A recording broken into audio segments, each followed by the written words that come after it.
may put the planets into motion, but without the divine power, it could never put them into such a circulating motion as they have about the sun, and therefore, for this as well as other reasons, I am compelled to ascribe the frame of this system to an intelligent agent.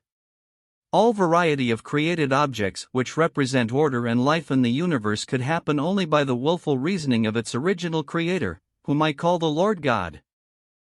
In experimental philosophy, we are to look upon propositions inferred by general induction from phenomena as accurately or very nearly true, notwithstanding any contrary hypotheses that may be imagined, till such time as other phenomena occur by which they may either be made more accurate or liable to exceptions. The smaller the planets are, they are, other things being equal, of so much the greater density, for so the powers of gravity on their several surfaces come nearer to equality.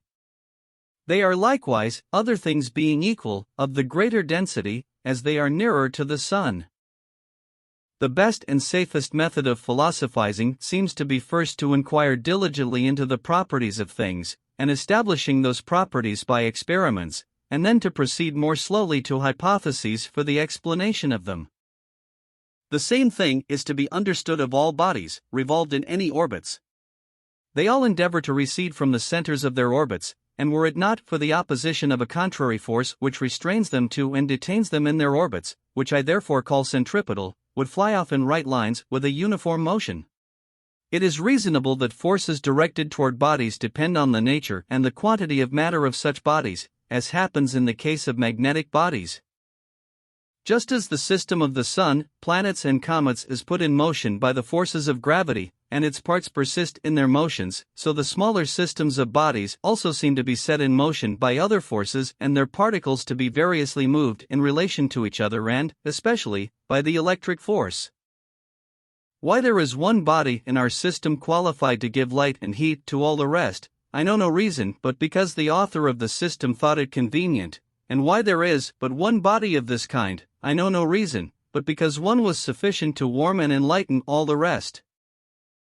God made and governs the world invisibly, and has commanded us to love and worship Him and no other God, to honor our parents and masters, and love our neighbors as ourselves, and to be temperate, just, and peaceable, and to be merciful even to brute beasts.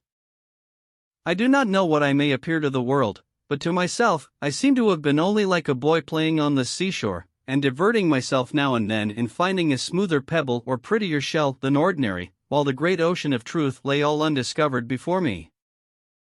I do not love to be printed on every occasion, much less to be dunned and teased by foreigners about mathematical things, or to be thought by our own people to be trifling away my time about them when I should be about the king's business.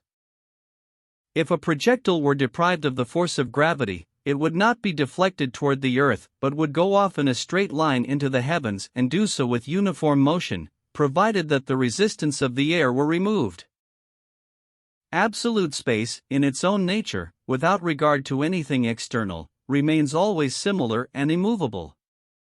Relative space is some movable dimension or measure of the absolute spaces, which our senses determine by its position to bodies, and which is vulgarly taken for immovable space.